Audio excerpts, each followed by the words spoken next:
stat E.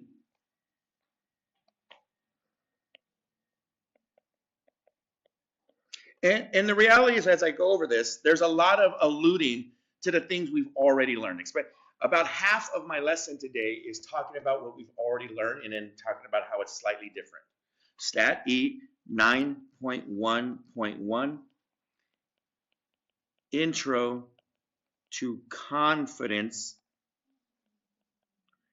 Intervals, day 1. Now, as a review of what was on the exam yesterday, again, those who missed the exam yesterday, your absence needs to be excused. Some of you have already taken care of that. Thursday, you will take the examination. In terms of review, we talked about the sampling distribution of sample proportions.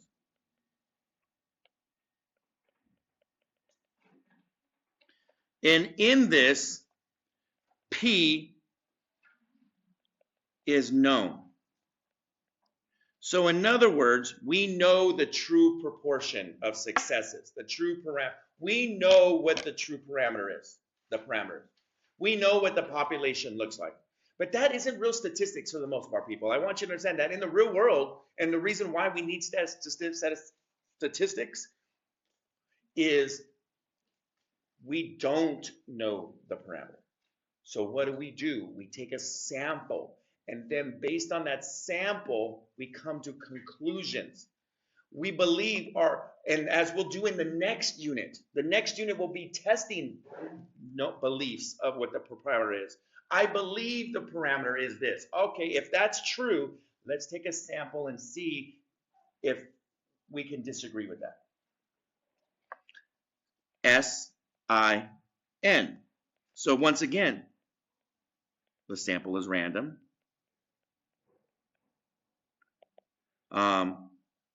The sample size, N, is less than 10% of the population. We sample less than 10% of the population. And in terms of normality check, we check N times P. We make sure that's at least 10. And N times 1 minus P is at least 10 as well. If all three of these things are true, then we say the distribution is approximately normal. These were like the questions, as you've seen, like on the practice.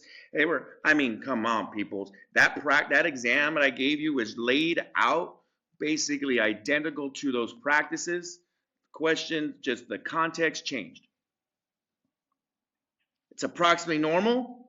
The mean is equal to the parameter P, and the standard deviation is equal to the square root of P 1 minus P over N. Now, of course, that's the standard deviation because we're using the parameter.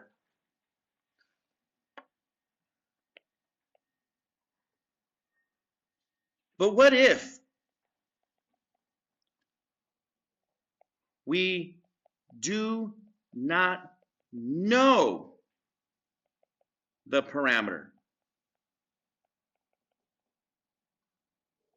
P? So we don't know what P is, okay? We don't know what the parameter P is.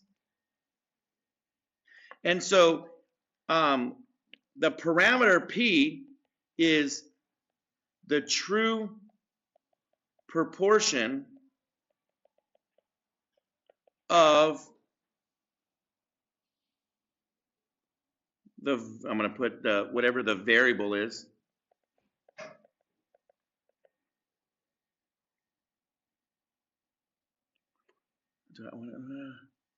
Yeah, the true proportion of the variable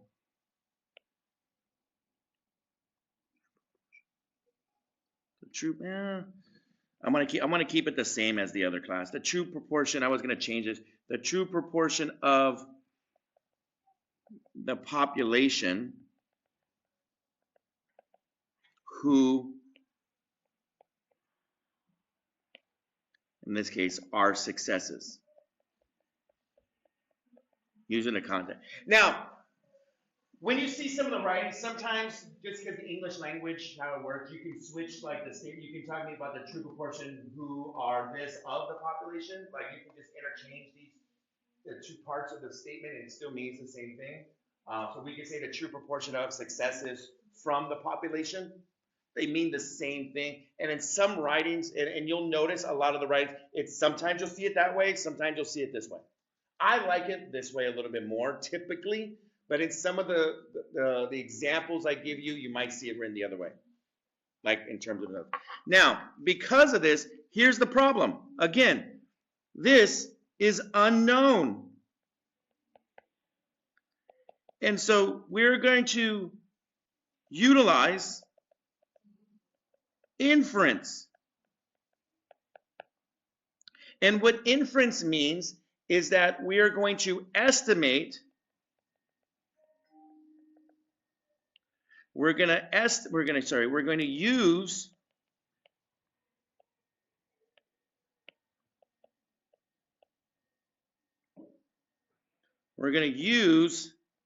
a statistic p hat to infer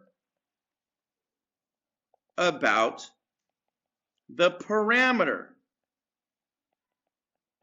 p. So we're not going to use the parameter, and so we can only infer an interval prediction, since samples vary. Every sample one takes is different than the sample somebody else takes. So when we take our sample, we only know what is true about our sample. Our sample statistic could be too low. It could be too high. We don't know with 100%. So we're going to create an interval to estimate what that looks like. Well, this is what I got from my sample, so my answer should be around that statistic. And so when I say interval, it's like saying it's going to be around what our statistic is. It might be between here and here. All right. So, inference checks.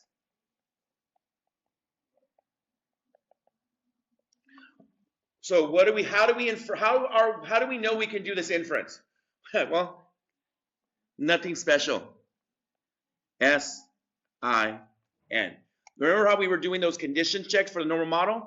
Now we just call them the inference checks because we're going to use the normal model again. So it's an inference check. Can we do it? Once again, the sample is random.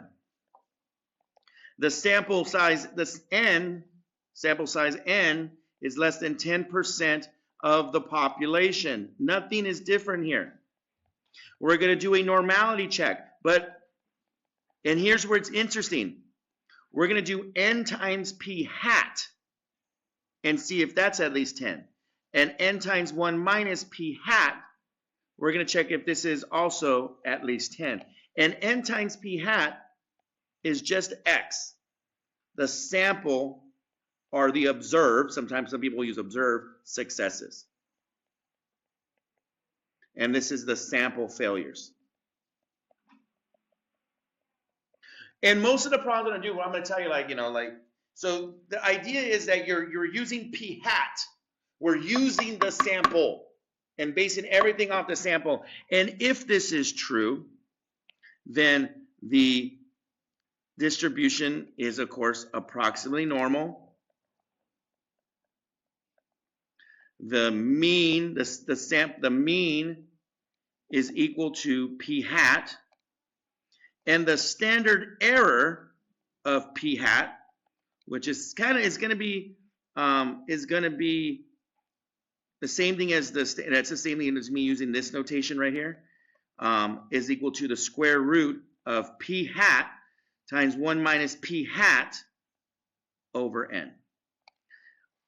Now, I want to note to you that I have this little piece on here because we call this the standard error.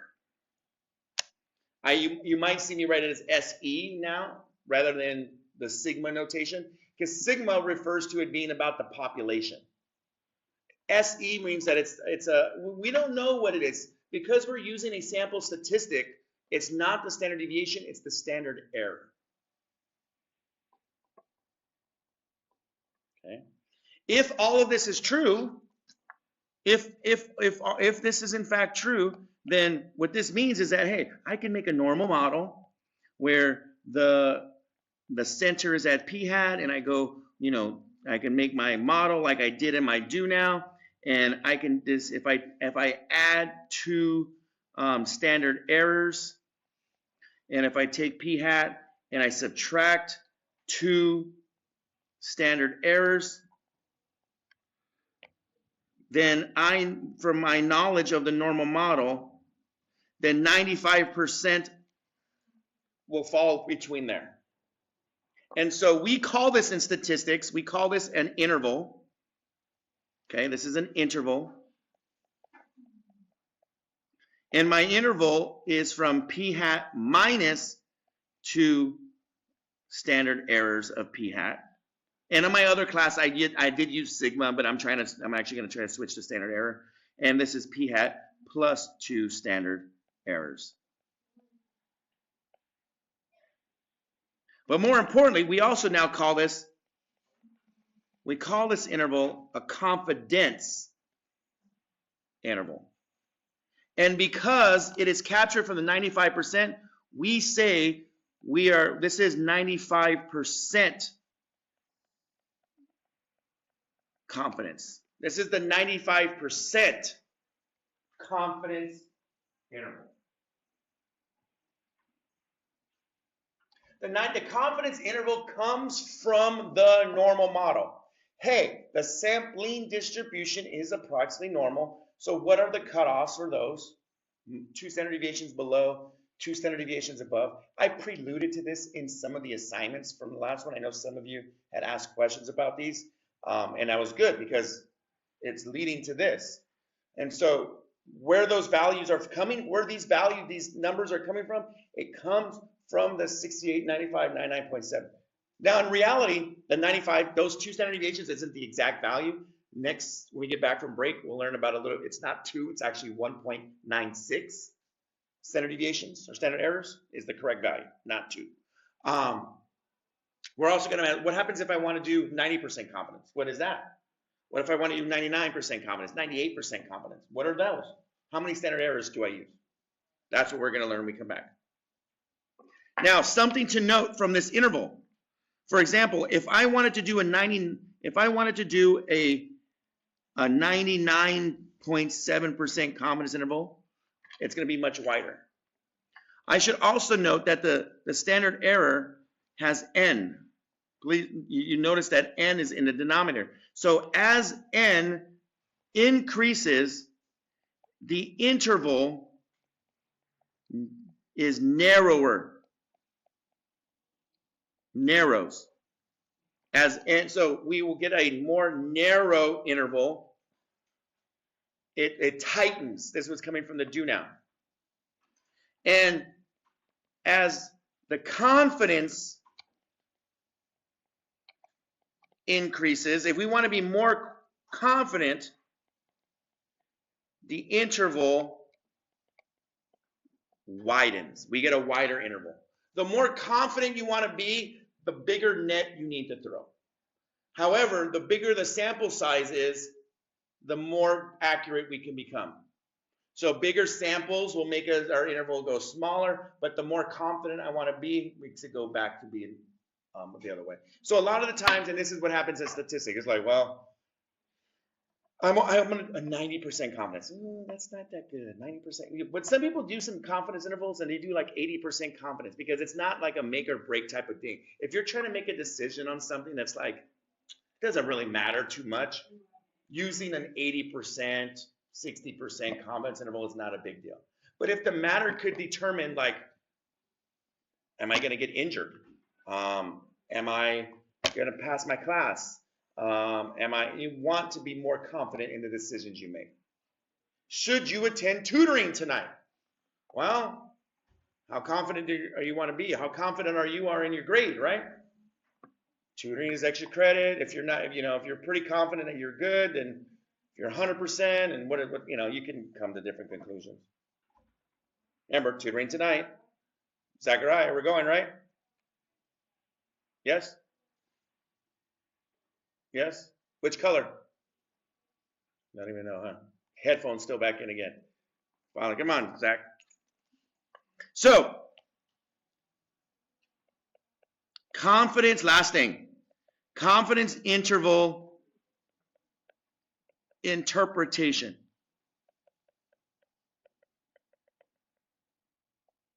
All right. And we're going to talk about, so here's the statement. We are blank. We are whatever confidence level we are percent. So 95%, right? We are 95% confident. We are 90%. We're going to cover a bunch of different ones. 95% is the most common one we do. So that's using 95%.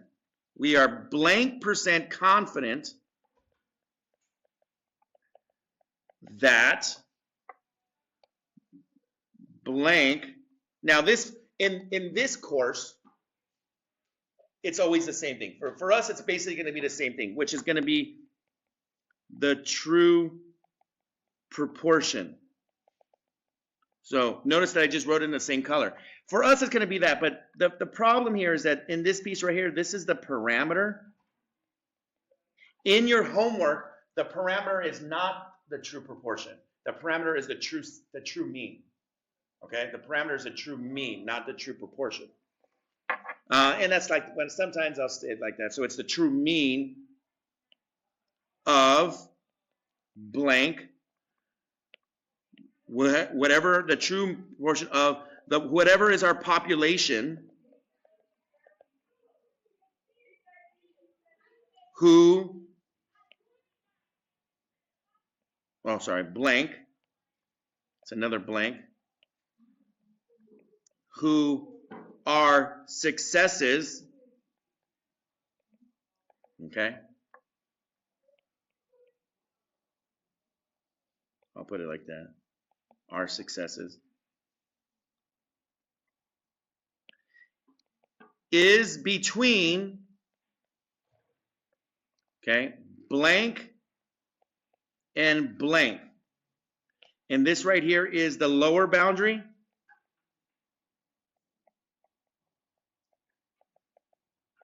And this is the upper boundary. Later on, I'm going to rewrite this statement again a couple of times for you. I'll use the values A and B once we're a little bit more technical. So this statement right here is a statement that you will use many, many times in this rest of this unit. On your project, at your end of your project, you're going to have to interpret, you're going to have to create a confidence interval, and you're going to need to interpret that confidence interval. So and just to let you know, your end of your project is going to be is going to take everything that you've been doing these last 4 units. That's what you're going to be doing. You're going to do some real world data collection, and then you're going to be creating some confidence intervals. You're going to do a hypothesis test, which is in the next unit, and that's going to wrap up the entirety of this course. So this is the sentence that you're using. That's what I have for you today. We'll